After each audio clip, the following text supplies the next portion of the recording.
अपने सीएम को थैंक्स कहना कि मैं एयरपोर्ट से जिंदा लौट पाया।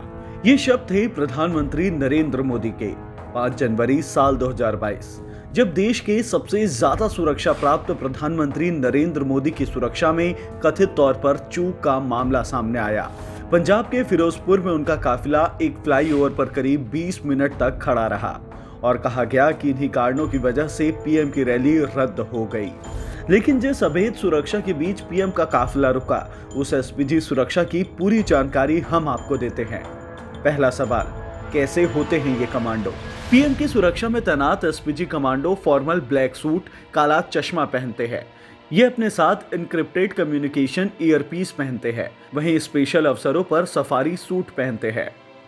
एसपीजी के पास विशेष ऑपरेशन कमांडोज भी होते हैं, जो अल्ट्रा मॉडर्न असॉल्ट राइफल लिए होते हैं। Inbuilt communication earpiece, bullet proof waste, दस्ताने और कोहनी घुटने के पैड पहनते हैं। अब दूसरा सवाल, कैसे काम करती है एसपीजी? दरअसल एसपीजी प्रधानमंत्री की सुरक्षा से जुड़े सभी उपाय करती है, चाहे पीएम देश में किसी दौरे पर हो या विदेश में।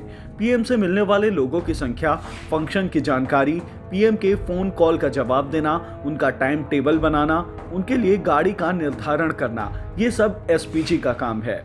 एसपीजी पीएम के चारों ओर कई सुरक्षा के घेरे बनाकर उनकी रक्षा करती है।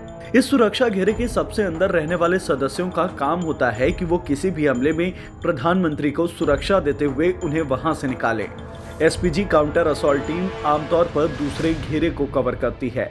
इनका काम पीएम की सुरक्षा के लिए कवरिंग फायर पावर देना है। वहीं तीसरे घेरे में एसपीजी के अलावा एनएसजी और अन्य जवान शामिल होते हैं।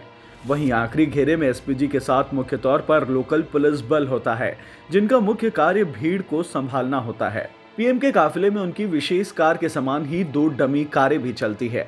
जैमर काफिले का अहम हिस्सा होता है। जैमर के एंटीना सड़क के दोनों तरफ 100 मीटर की दूरी पर रखे विस्फोटकों को डिफ्यूज करने की क्षमता रखते हैं। पीएम जब किसी राज्य के दौरे पर जाते हैं तो सुरक्षा कारणों से उनका रूट 7 घंटे पहले तय होता है। मेन रूट के अलावा एक वैकल्पिक मार्ग भी तैयार रखा जाता है। पीएम के काफिले के गुजरने से ठीक 10 से 15 मिनट पहले उस रूट पर आम आवाजाही पूरी तरह रोक लगा दी जाती है। लोकल पुलिस सड़क के दोनों ओर होती है। पीएम के काफिले के आगे उस राज्य की पुलिस की गाड़ी चलती है, जो रूट क्लियर करती है। स्थानीय पुलिस ही एसपीजी को रास्ते पर आगे बढ़ने की सूचना देती है। इसके बाद काफिला आगे चलता है। आपने देखा होगा कि स्पेशल प्रोटेक्शन ग्रुप सुरक्षा के दौरान एक ब्रीफ केस थामे चलता है। अब मन में सवाल आता है कि आखिर इसमें होता क्या है, लेकिन नहीं, ये ब्रीफ केस नहीं होता, बल्कि एक पोर्टेबल बुलेट प्रूफ शील्ड होती है। ये पूरी तरह खुल जाता है और रक्षा कवच का काम करता है। ये पर्सनल प्रोटेक्शन के लिए होता है। इसका काम ये है कि अगर कोई हमला हो जाए तो सुरक्षा कमांडो फौरन इसे खोलकर वीआईपी को कवर कर ले। ये ब्रीफ केस उर्फ बैलिस्टिक शील्ड किसी भी तरह के हमले से सुरक्षा करने में सक्षम होता है।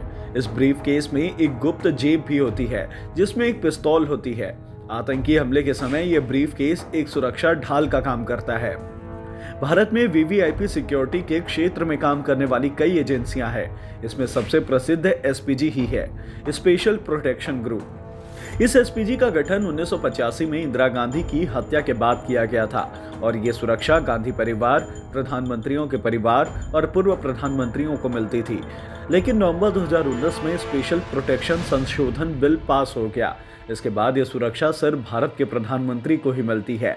नवंबर 2019 में स्पेशल प्रोटेक्शन संशोधन बिल 2019 पर बहस के दौरान गृह मंत्री शाह ने एसपीजी के बनने की प्रक्रिया पर बात की थी और कहा था कि इस एक्ट में 5 बार बदलाव हुए हैं और 5 बदलाव एक ही परिवार को ध्यान में रखते हुए किए गए हैं। ये चिंता व्यक्त करने के मापदंड केवल और केवल एक परिवार के लिए है। एसपीजी को स्टेटस सिंबल बनाया गया है। हर किसी को एसपीजी की सुरक्षा नहीं दी जा सकती, वो सिर्फ प्रधानमंत्री के लिए है। ये बात तो थी एसपीजी की, लेकिन प्रधानमंत्री की सुरक्षा में चूक होना एक बेहद गंभीर और बड़ा मामला है। इन खबरों से देश ही नहीं बल्कि विदेशों में भी भारत की किरकिरी हुई।